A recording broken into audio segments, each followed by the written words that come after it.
Can you train your mind like you train your body? And how can an athlete develop a winning brain? Hi, everyone. My name is Jacob Wickenstall, and I'm the host of the Sport Use Podcast, a podcast where we interview perspectives you never heard before from the sports world. We dive into interesting conversations with unique people and get to know their stories from the sports world. Basically, we take you through an exciting journey behind the sports front stage. We do this third season together with our collaboration partner Sport Agilisten, the job platform only for the sports industry. Find your dream job or dream candidate today. Head over to sportagilisten.com to learn more. And now, let me introduce to you today's guest. We got Thomas and Sachin from CURVEX this time. The business analyst and the scientific director at CURVEX have a long experience from both playing sport as well as studying mental health and more specific cognitive neuroscience. They have developed a headset in order to train and control your brain like you train your body. CURVEX want to put an increased focus on your mental well-being and thus giving you a tool that can help prevent stress and other mental problems in your everyday life. With that said, welcome to the Sport Use Podcast, Thomas and Sachin. Thank you. Thank you for having us. Let's start with the day. I mean, you're coming actually from Copenhagen. We're right now in a studio in Malmö. How was your experience coming over? It was great. I mean, I've been here a couple times, and it's always good to come to Sweden. So it's a cool city. So I'm glad to be here. Yeah, likewise. I think for me, it's quite funny because I've moved to Copenhagen 4 years ago from India, and it's like I came to a new country. Every time going over the bridge is like you're going to a new country, but it's so close by, so it's a nice travel. Yeah. Well, I mean, this time obviously it's a special episode since we have two people. We got a company representing and being in the focus here, but obviously we have two voices that are new to the pod. So just starting with Thomas so people get to know your voice, and then we take Sachin after that. Thomas, can you just briefly share how you would present yourself to a new person? Sure. Well, I have a PhD in cognitive neuroscience, and I've been studying the brain for a long time. I got interested in psychology when I was doing my bachelor, and I just think the way the brain works is super cool and super interesting with what we can do. And after my PhD, I wanted to use my knowledge in companies, and so I've been working in neuroscience tech for a while, and now I'm here at CURVEX, and it's a perfect combination for what I love to do, and we want to help people with mental health and athletics. So it's a very exciting opportunity. Yeah, great. And now you have a little bit knowledge about how Thomas sounds for the rest of the conversation. And over to Sachin. So how would you present yourself for a new person? Yeah, so I come from India. I moved to Copenhagen about 4 years ago to do my master's in also, funnily enough, the same course as Thomas, cognitive science, where we sort of learn things about data and how we can apply it to better understand the human system. And I worked with, again, similar things relating to the sort of physiological state. How can we better understand the mind-body connection, and how can we apply it to our everyday lives? I've also had a personal journey where I lost 50 kilos, which made me really see how we can sort of impact people with health and also understand it using technologies to empower our lives. Great. And there we got two different voices. Hopefully you can catch up for the rest of the conversation. But today's theme, if I could say it like that, is sort of mental health and brain and neuroscience. It could sound a little bit, this is going to be complicated and so on. But Thomas and Sachin, you have promised us that it's going to be very simplified. So stay tuned. This is going to be a good conversation. But yeah, I mean, first of all, we are talking about CURVEX. I just put it a short intro in the beginning. But for those that are not really knowledgeable about the scientific and academic terms, how would you explain and introduce CURVEX to the audience? Well, when I tell people about it, I say that the way that the brain works is there's 10 billion neurons, and when they communicate with each other, they send electricity, and that electricity means stuff. And just like a radio in a car where you can tune the different frequency and get different channels, we have a headset that can kind of tune into different electrical pulses, and that means stuff. So we can listen to different things just by listening to different frequencies, and that's how we get our information about what's going on in people's brains. What are they thinking? How are they responding? And our headset does this very simply with an electrode that just goes on the forehead, because these electrical signals, they go through the scalp and the skull, and we detect that very easily and come up with some insights into the human. Has it always been a headset? Our device has always been a headset. Yes, there's a lot of different types of headsets out there that have a number of different electrodes. They can get quite complicated, and some have wires that are connecting you to a device, and all sorts of things. Ours, we wanted a more mobile thing that people could use in a daily life without feeling like they're wearing equipment. Something just more user friendly. So that's really what we wanted to do is approach the market with something that people would like to wear that wouldn't really get in the way of your life. Yeah. And I think it's sort of like an awareness device, right? You stand on a weighing scale and it tells you your weight. And this is sort of to give you a snapshot into your brain's activity, because we have a lot of technologies we wear, and this is another sort of way of looking into your brain's activity. And it's to give you a snapshot of what's going on. And this is like an app that is connected, or how does that work? So the device connects over Bluetooth to the mobile phone, and we have an app which you can download from the App Store. And once you connect over the sort of Bluetooth to the device, you can then stream your brain activity and see and visualize different cognitive states. And cognitive states like your level of focus, your flow, your mental fatigue, your cognitive load, and your working memory. So you can basically track yourself on an everyday basis with what's going on. And additionally, we have sort of some meditation in the app to help you relax. And I mean, when I did the research for this episode, I just pick up some small part here that you're gonna just listen into. When we have the human brain, which is obviously an amazing organ. I mean, the whole body is complex, but also very interesting in many ways. But I mean, the brain, we have the memory. We are sort of taking control of all our decisions from the brain, and we have all the senses. I mean, sight, smell, taste, touch, emotions. There are so many things that are happening, and for us, when we don't really maybe understand it because it feels complicated, and maybe this tool that you are providing, for example, could help us actually understand it a little bit more about this complex world that we have in our heads. But then also we have the whole mental health issue that has sort of been a discussion that has been growing for the last 2-3 years, and especially we had the Summer Olympics 2021 this year postponed, but we had a big topic there. We had the gymnast Simone Biles, tennis player Naomi Osaka, basketball player Kevin Love, and many others that are great athletes, but they have also openly talked about issues about mental health. And I'm very curious to hear, like, how do you view these sort of discussions when they are opening up and say they're stressed out, it's tough for their mental health? What have been in your heads when you have read and see all about this? Well, I think it's great that people are talking about it, and it wasn't surprising when these things were coming out during the Olympics. It made so much sense because people are not really speaking about mental health, and training for the Olympics is, of course, a incredibly stressful situation to be in. So much pressure, the whole world's watching you. And I mean, think people don't even like public speaking in their little classroom with 10 other people, and that's just for not really a project that's not that important.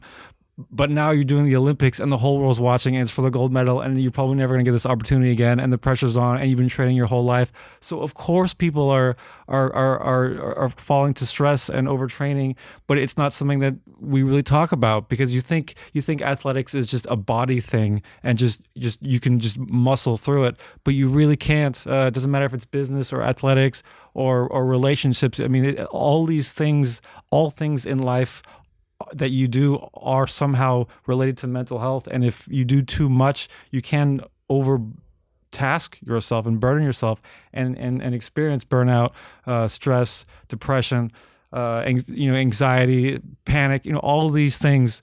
So it's unfortunate that it had to happen, but it's good that it is happening, that the talk is happening, because it's a very public way to say, hey, this is an issue that we need to address. Some of these players are very young. It doesn't happen like when you're old. It happens very young in your life. These things start to happen. So I think it's important, and it's great that we're bringing it to the forefront. And Sachin, do you think that this has been like an increased problem? Like, do you think we see more and more issues nowadays? I think also it's the awareness of it, right? Because physical fitness is something you can see and feel. You go to the gym, you work out, you can see your muscles grow, you can see things happen. With mental fitness, it's not a magic pill. And I think that's where people also have to realize it takes effort. And it's equal effort to put into your mind and practices around mental health, which I think is taking more fame and more exposure to it, with people talking about meditation and yoga and other things like that. But I think people are starting to understand that it's important, and it's not just how I feel when I meet a friend and I look good and I eat vegan something, but it's really about how do I feel inside and do I have mental clarity. So I think there's more effort, and yeah, we are taking after, say, athletes and performers who are doing great things and saying, okay, it's quite an important thing to start taking notice of, and also something you need to consciously act towards. What do you think? We are like in 2021, about to enter 2022, and we are suddenly talking about the other part and that we're mentioning right now, that we don't really practice and improve, but we do practice and improve our body in some way. What do you think this comes? Is it too late, or are we ahead of our time? I mean, I think that it would have been better. The sooner you can talk about this stuff, the better. I'm delighted that we're talking about it, because I really like talking about the brain and mental health. It's been something that's really important for me since I was a teen. So it's late. I think a lot of people get started late in their lives, but some people are going to be listening to this when they're young, and so it's spot on time. So I think it's great that it's happening. It needs to happen. Yeah, and I think it's definitely about removing or like letting go of the taboo around how you feel, right? I think different cultures have different ways of expressing how you feel, and mental health is really about expression as well. And yes, there are way too many suggestions out there about all of these things you can do, but it really comes down to, okay, I feel more comfortable now to talk about it. And I think that's something which is really great right now, is people are starting to take notice. And I think, sort of tying up to what you asked, it could be with this whole lockdown. I don't know, but you've got all this time in the world to yourself, and you're not running around. And I have this reflection of the human body being a glass, and the glass having water in it. And think about the time from the moment you wake up, and you have this alarm clock, and the glass is being shook with this alarm clock, and all the water in it is your thoughts and emotions. And you don't really let the glass sit down till the end of the day, because you're constantly doing something. And that is about taking time for yourself and mental health. So I think it's giving people perspective on their life and sort of priorities, which is giving more room for them to share and talk about things around mental health. So perhaps during the pandemic, we have actually started to giving ourselves reflection about ourselves and our emotions than before. We've just been sort of living the stressful daily lives where we don't even have the time to think. Absolutely. I think it's given us some room to reflect, because we are so caught up in the next thing and achieving and being a better version of ourselves, which is great. But giving yourself that room to say, okay, what is going on within me. The sense of not only the external world, but the internal world. Yeah, I mean, I think it's a good reflection for you who are listening now as well, to give it a little bit thought. Have you stopped yourself and started considering your own life as of today? Do you do any sort of reflections daily, monthly, yearly? Maybe the pandemic has actually helped us sort of discovering and exploring ourselves in a full context and not only the body. But another thing regarding all of this, we have worldwide 10% of children and adolescents experiencing a mental disorder, but the majority of them do not seek any sort of help or receive any care. And suicide is the fourth leading cause of death in 15 to 19-year-olds context. And the consequences of not addressing like mental health or physical social development for children and adolescents extended to the adulthood limit opportunities for like living a fulfilled and healthy life. And I'm just curious to hear, what are some ways we could help the youth building up a strong mental health? Well, I think things like this, for example, just talking about it and letting people know what happens if you do not practice mental health and what are the fantastic benefits that do. And that's one of the things that we really want to do at CURVEX is work with youth, so that just like how people like to track how many steps they took, how much they slept, counting the calories, we want to show people, hey, you can also track how's your mental condition doing. Do you want to improve it? Do you want to be able to rest more? Do you want more motivation? Do you want more focus? Do you want less focus? Some people are too high performing. All sorts of things. So we can tailor the intervention depending on what the person needs. But we want to bring awareness that says, hey, not only is this important, but you can actually do something. Because I know that psychology, a lot of times it sounds just kind of like a silly thing that doesn't really do anything, and just like psycho mumbo jumbo or whatever. But it really works, and it really does a incredible difference in people's lives, and it's such a gift to give yourself if you get involved, and the earlier the better. Yeah, and I think it's relating to also like teaching in school, right? Teaching these things somehow, getting people exposed to the importance of this early in life, because none of us were taught that. And of course, life is about the experience and not just formal education. You can learn a whole bunch, but you go through your life and you have relationships and you have failures and successes. But if some of this can be reflected into, can we incorporate this into any education system, into sporting sort of systems where this is also spoke about, where there's the whole mind-body connection. It's just not about being top at your physical fitness, but how are you feeling? How do you deal with things as well? It's not just about failing, but it's about getting up after you fail. Yeah, and I think also this reminds me, I recently listened to Avicii's book, like an audio book of his book, and he actually mentioned after some reflections, he's also realized that he was stressed out, and his mental health has been a big topic after his death. And then here in Sweden, for example, it's been a good sponsorship collaboration actually with I'm not sure if you're aware of, we have one arena up in Stockholm called the Globe. So it's actually a globe of the building. Mm-hmm. So if you never heard about Globen, you can just Google Globen in Swedish, but just Google Stockholm the Globe. But yeah, it's now called the Avicii Arena.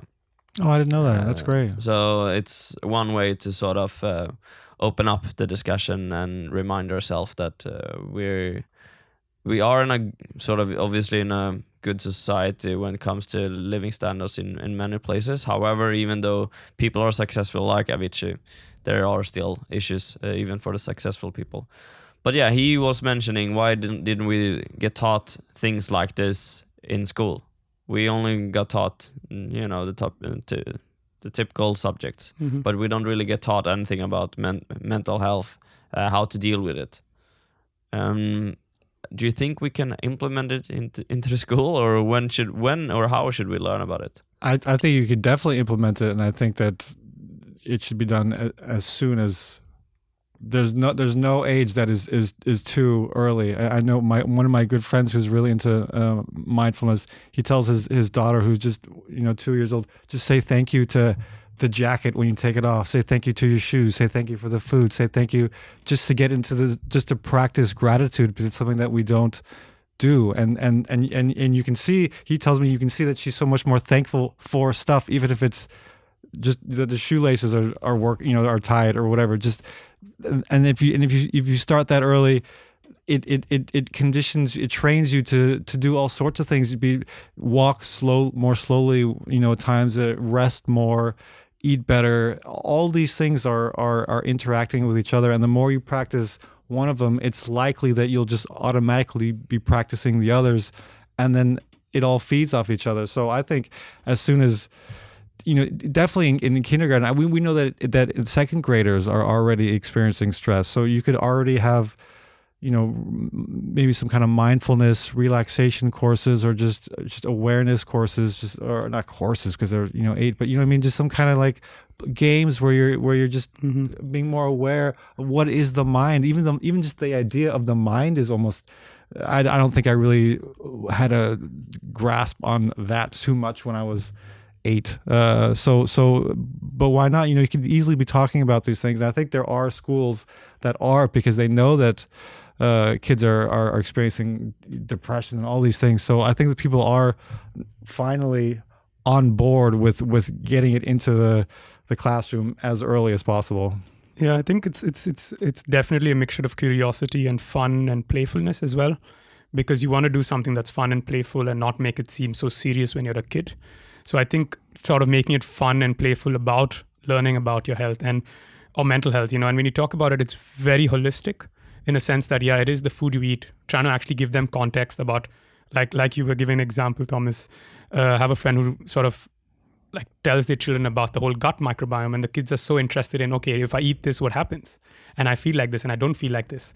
So making them aware that you don't have to eat spinach and be Popeye or whatever you want to be, but just making them aware and sort of making it fun, because when we are young, the brain is more plastic in a sense that it can be molded, right? We are sort of a product of what our childhood and our upbringing is to a large degree, and then we can condition ourselves and change ourselves. So it is when we're young, we can learn a lot of new practices. And I think, it's about making it fun, trying to make it simple, try to put it into small practices, even if it's not in school, even if your everyday life, and try to show them sort of the connectedness of it with the food you eat, with the way you talk, like you said. And there's a lot of stress about competition and people like competing, and also a lot of bullying and things like that can really hurt your identity, and then you really don't have anywhere to go because you seem weak. But then again, removing that taboo to come and talk about it, I think that really helps people get empowered when they're young and say, okay, I can share and I can take action. And I think the question is, how and when should this be implemented, and who should do it? I think that it'd be great if, in like cartoons, they were talking about it somehow. I think that parents, just their attitude towards mental health will naturally feed on to the children. If the parents are involved, the kids will be involved. Teachers, you can get it from everywhere.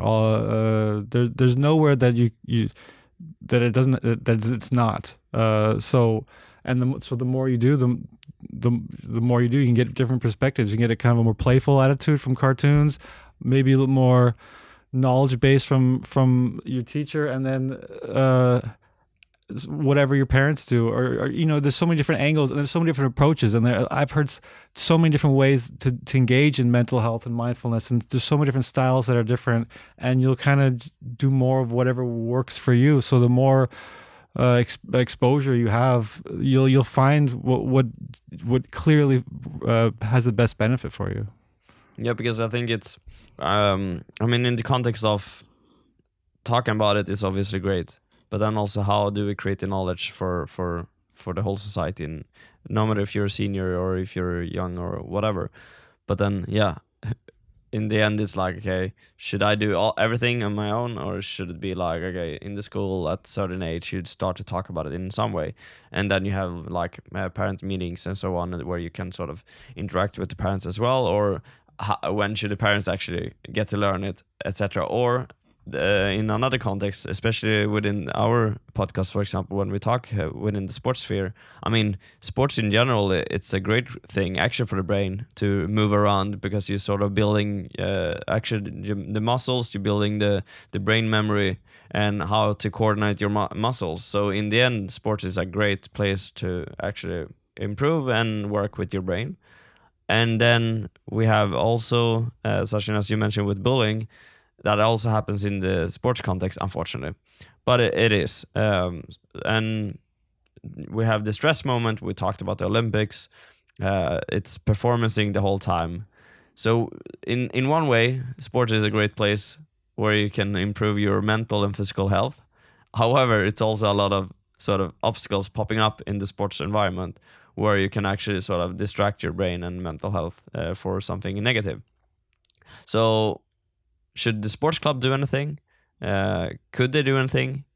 What are your thoughts? Yeah, I think they should, and what you said about that, it has a benefit of improving athletics, is improving your mental health, but it's also the consequence of bullying. That is present anywhere. That's in corporations. That's in if you're a celebrity, people are going to attack you and people are going to praise you. You're not going to be able to escape that. So what's great about mental health is not so much getting rid of the fact that people will attack you. It drives your ability to get through whatever challenge is facing you, because challenges will happen. So the goal of a good coach in athletics wouldn't be to somehow remove obstacles. It would be to say, hey, obstacles are going to come and they're going to hit and they're going to hit hard and you're going to fall, but we're going to get through this. And it could be a physical injury, it could be an emotional injury, it could be all sorts of things.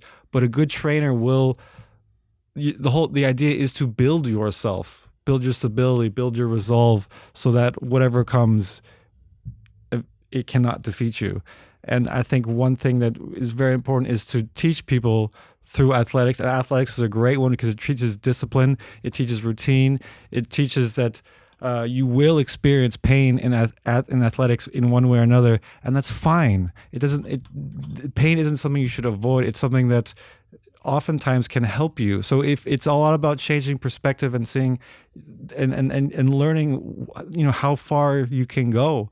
One thing I really like about the Navy SEALs is that they've got this attitude where, like, when your mind says you're done, you're actually only 40% done. Because your mind will very quickly say, no, this is too much, give up, hit the snooze button, all sorts of things. And the more you start training yourself to not do that and keep going and endure, the more you start to learn, hey, I'm actually a whole lot stronger than I thought. I actually am capable of doing things that I didn't even know were physically possible. And all of a sudden, if you really believe this idea, you become so powerful, and that can be used in sports, of course, but it can be used in any aspect of your life. So I think, to your question, what can a coach do, is to show people what they are capable of, and if they have the right mindset, you get rid of all this garbage type of thinking that's so easy to get in your mind and to fixate. If you remove this, focus on your strengths, it really goes a long way into you being able to achieve your ultimate ability. Yeah, no, I think that covers a lot of it. And I think resilience, of course, takes practice. And also, with the coaches sort of investing more into seeing, okay, different things around mental health help. I think sports persons typically have a great mindset because they perform at such high levels. So they already are there. So I think it's about trying to see, okay, can I get more in touch with myself? And really, can I talk about it? Can I figure? I think that's that discussion where people are starting to get more open-minded about. And I think it's setting an example and saying, let's talk more about it. Let's have more practices. Let's do more things that can help you connect with your mental health more. Yeah, and we have the former Olympic gold medal winning decathlon runner Bruce Jenner that once said, you have to train your mind like you train your body. a little bit, Thomas, what you just mentioned about the Navy SEALs of 40% keep going. Because sometimes we could feel fatigue with our muscles and then we sort of stop doing. But in order to improve, we need to do a little bit more, squeeze a little bit. But stressing the ability of concentration and body control are basically essential ingredients when it comes to performance. But trends in sports science have unveiled the difference between a gold medalist and the runners-up that it may be found in the brain rather in the body. So, big question: how can an athlete develop a winning brain? Well, I think routine is a very good way, because it's totally understandable that in the beginning of a new when you're practicing a new skill set, you don't have the confidence and you don't believe in yourself. But if you just say, okay, well, I'm still going to try, and then you do whatever level you do, and you're going to be sloppy and make mistakes, but you just keep trying and you just keep trying, and it's not about, and you're going to fail. Don't worry about the failure. Don't worry about messing up. Don't worry about looking silly in front of everybody, because everyone's also too worried about themselves, thinking that everyone's looking at them. Don't worry about that. And once you develop this routine, like I didn't like fitness, going to the gym in the beginning, but I wanted the results, and so I made a routine out of it.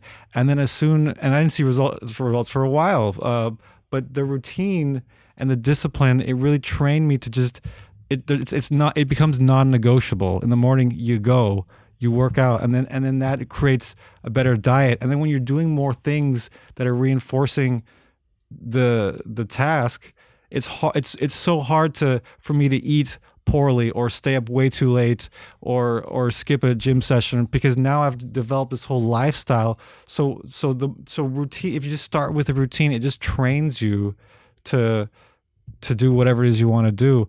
And that's how you learn. Like your name, in the beginning you didn't know what your name was. You had to hear your name 1,000 times, and now you don't even think about it. Now when someone says your name, even if it's very quiet, you respond. It's non-negotiable. You can't be like, someone says the word, like, was that my name? Was that, oh yeah, that was me. Like it just happens automatically. And the same thing with this, with what we're talking about. Like if you keep it, make a discipline out of it, it just becomes automatic. And going through pain, going through what you thought was impossible, it just becomes an automatic thing. But it starts with these small little moves that seem like they're not going to do anything, but you have to have faith that if you do keep doing it, it will result in something incredible. And Sachin, how can an athlete sort of monitor the effect of physical training on the brain? I think there's a mixture, and I also like to tie up with Thomas's, from taking it from there, is also, I think, mindset, in a sense of trying to not fix the old, because I know it takes practice to get into the winning ways and you get familiar with it, and it's sort of a mindset thing to focus on the new, and it's small increments. And with monitoring, I mean, yes, there are a lot of devices, and of course there's a lot of things happening within your body and you feel things. So in terms of monitoring, is, at least with CURVEX, something we have been thinking about and how we've been using it in the sports context is, yes, you can use it, for example, before, during, and after your training, and actually reflect on your mental state. How good was this training program? Because if you think about the Olympics, you train for 4 years or even more, and you train so much for just that one event or for that few days. And of course, you want to sort of get better at training, because what happens in training is what happens on the pitch. And so using, for example, CURVEX, we can track the levels of, say, your focus and levels of how much you're using your cognitive resources. Now, if we take sports person, say in the field of football, let's say Messi, Ronaldo, or any of the top players, they enter this flow state, which almost gets you ahead of time, in a sense, because you're not really using your conscious effort. You're already in the game. And that is something you can track using CURVEX in terms of focus and flow, and seeing what your states are before and after the training, and actually seeing, can I optimize my training and see how to make sense of it. And, I think it's also about how do you feel after training. If you had a bad training, you'd know it. And then you have the data to also back it up. And I think to tie up a little earlier in terms of how it makes you feel. So we have a system called the endocannabinoid system, which is a really interesting system in the brain, which basically dampens your natural stress response. So every day we have stressors, which can be a loud sound, something happening internally, externally. And then you have this system in the brain called the endocannabinoid system, which is activated when you do a lot of physical exercise.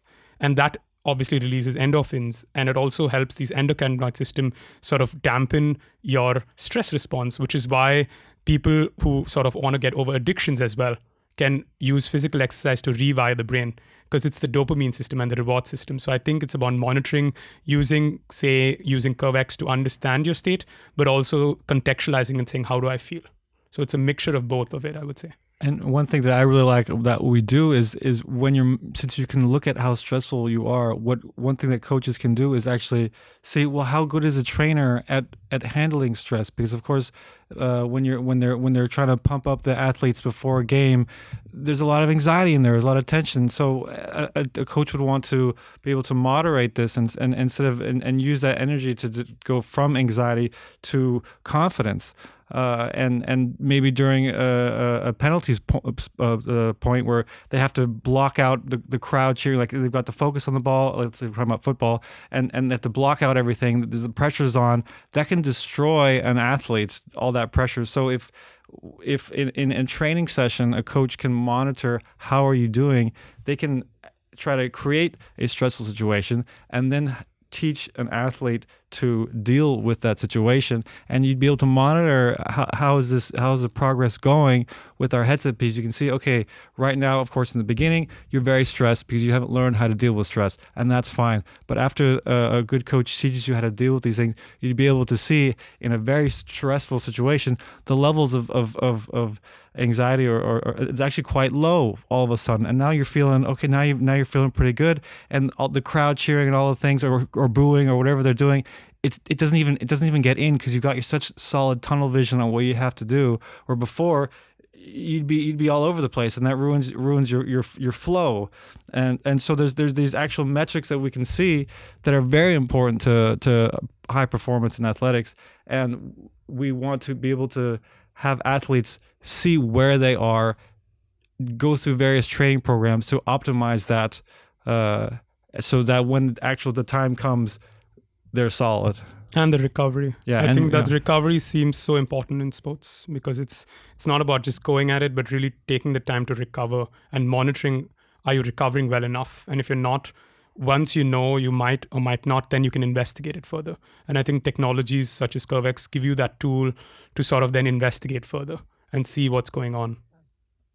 You both mentioning, or Sachin, you mentioned in the flow state, and Thomas, you said flow, but I guess it's sort of the same thing that you're mentioning. What is it actually like? How can we talk about it? Well, basically, a flow state is something that we're most likely all familiar with. We all know what it's like to try to do some kind of task that's difficult, and it just takes a lot of work, and you really have to think hard and concentrate.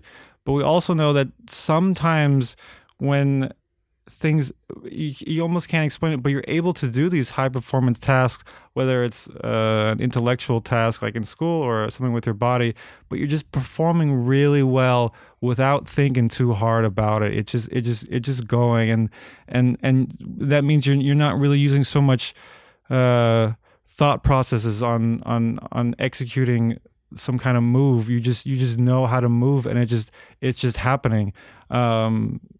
And that is something that's top elite athletes experience a lot when they're in flow states. They're either dribbling the ball or shooting, or and I've heard basketball players say that when they're in this flow state, the basket that they have to throw the basketball in it's only a couple of centimeters bigger than the ball, but when they're in the flow state, the basket, it looks huge. It's like how they're thinking, how can I even miss, because it's so.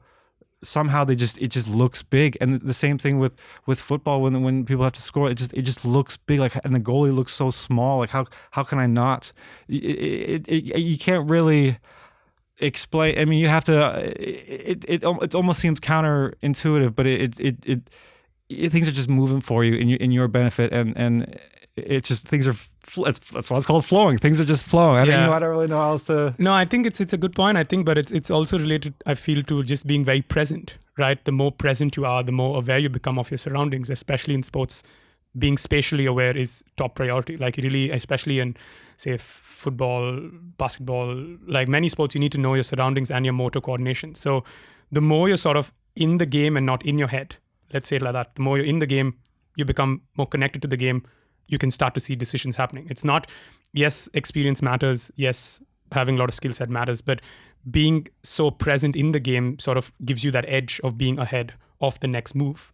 And that's what I feel the flow state is like. I would say like following your gut, but that's more in everyday situations.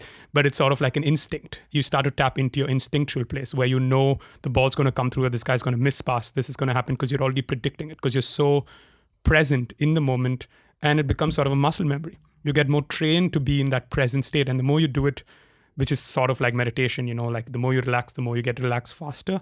The more you're in the flow state, the more you tap into it more quickly in a game. And then you can influence the game. And then you get, and sports are all about chemistry, at least team sports. So you get that flow state, maybe you infuse it into the team, because then everyone starts to see the pattern.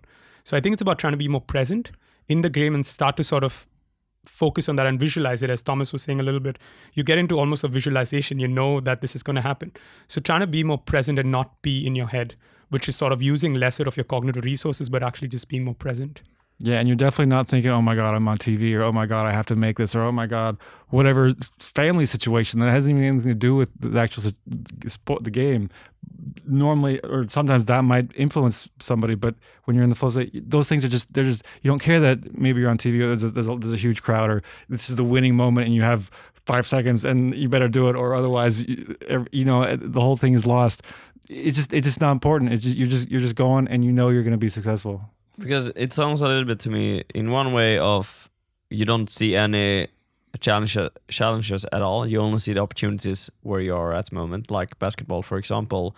You don't see that it's a small basket. You just see it's just gonna go in, so that's fine. Or take a football pitch, for example, and you have a penalty, and there's obviously a goalkeeper in the way, but in general you only see all the empty areas around the goalkeeper, for example. Especially what you're also saying is that there are a lot of things in the environment wherever you are, but you actually don't see anything else than just that small part of your movements that's going to happen in order for you to progress in that specific situation. A dribble, or it's passing the ball to someone else, or it's hitting the ball at a specific situation. And if you can sort of zoom out from everything around, then it feels like you can reach your flow state in a more quicker way than the rest. But also a little bit what you're saying, it sounds like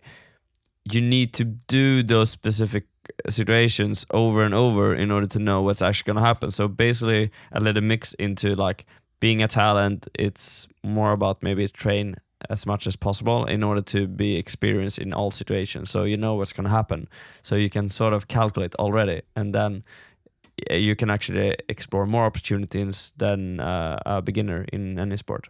And that can be something done in training as well, right? You start to get into those states so it becomes familiar, because it's about the familiarity that, okay, this is the state, and then you can tap into it more when you're actually in the game and you really need it for the team. Yeah, and I think it is a interesting concept when it comes to both just practice to be aware, but also being so focused so you don't see anything or hear anything else than this specific small task in like step out of step. And yeah, obviously much more within this whole field, and it feels like there are plenty of stuff. Before we wrapping up the whole context of the mental health, the brain, and everything, I'm just curious, can we explain the neuroscience in a very simple way for those that are unfamiliar with it? Sure. Well, when I used to teach neuroscience at school, and it was with people that had not taken any class in this before. So I usually just say it's a study of how the brain, the different parts communicate with each other, because all the different parts of the brain, just like how your organs, all the different organs are in a different location and they serve a different purpose. The brain has lots of different parts, and they do different things like language and memory, moving your body, feeling and sensing, understanding things, and they're all located in different parts, and they interact differently. And it's the study of how that happens. and you can study it on a neurological level, like actually going into seeing where these neurons are that do these certain things, or just like a task on a keyboard where you're just pushing buttons and you don't have any fancy equipment, but you're just understanding how do people respond to things, or how quickly do you respond to something, because that can mean things. For if you have a bias towards males or females, you might respond to just a picture a little bit longer to one type than the other, and so that gives quite a bit of insights into what's going on in your mind. So it's a study of the brain, and how it all works, and the interaction with you and the environment and how you perceive information, right? Because the brain is constantly like the CPU. And neuroscience is sort of making sense of, okay, these are the paths, and this is how the information comes in, and this is how you're processing all of it. And this is how, as Thomas said, you have different paths for learning and memory and attention. And then the brain is making sense of all the information from the environment and then creating its own little universe, which would then go into what you would call like your neurotransmitters, which basically is a release of different neurotransmitters like dopamine, oxytocin, serotonin, melatonin when you're sleeping. So it's a study of the internal, like the reaction between the internal and external through the information and the sensory plane. That's, I would say, a whole thing around neuroscience. You also mentioned CPU. Can you just explain?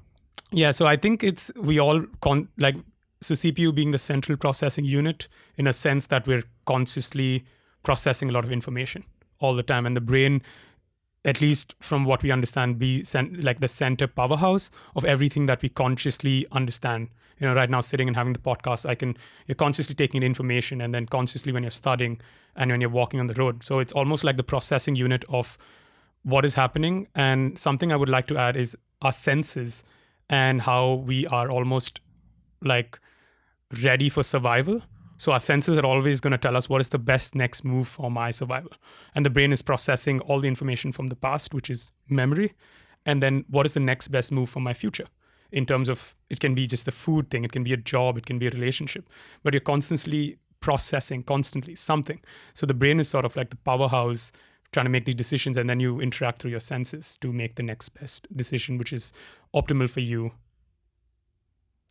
Yeah, sounds very simple in some way, but also very complex in another. But yeah, I think you made some more sense here, especially when it comes to simplifying neuroscience at its best.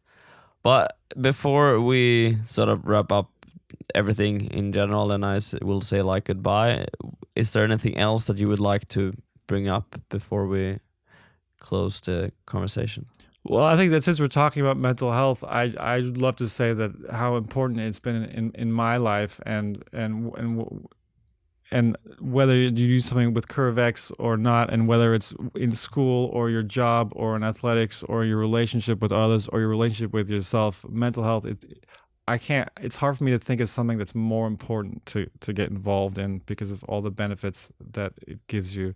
So I'd recommend, if you're listening and this is something you're interested in, there's so many resources out there available online for free. I watch free videos every single day. I love it. It used to be something that I did as a routine to get myself into it, and now I can't not do it because of how wonderful it is. So I just want to reinforce the incredible gift that having a good mental health is. Is there any video that you can recommend? Well, I mean, I have a teacher that I like. His name is Muji, but there's other. But I guess one more famous is a guy named Eckhart Tolle, who's been on Oprah many times. He's a wonderful speaker of mental health and clarity and getting rid of negative thoughts and mind attacks that we're all familiar with, anxiety, getting rid of that. He's probably the more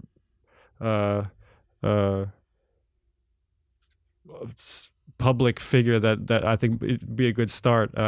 But just if you just go to YouTube and look up mental health training, you'll find all sorts of coaches. They're all for free. If you have to pay, you found the wrong one. It's all available for free, and it's wonderful.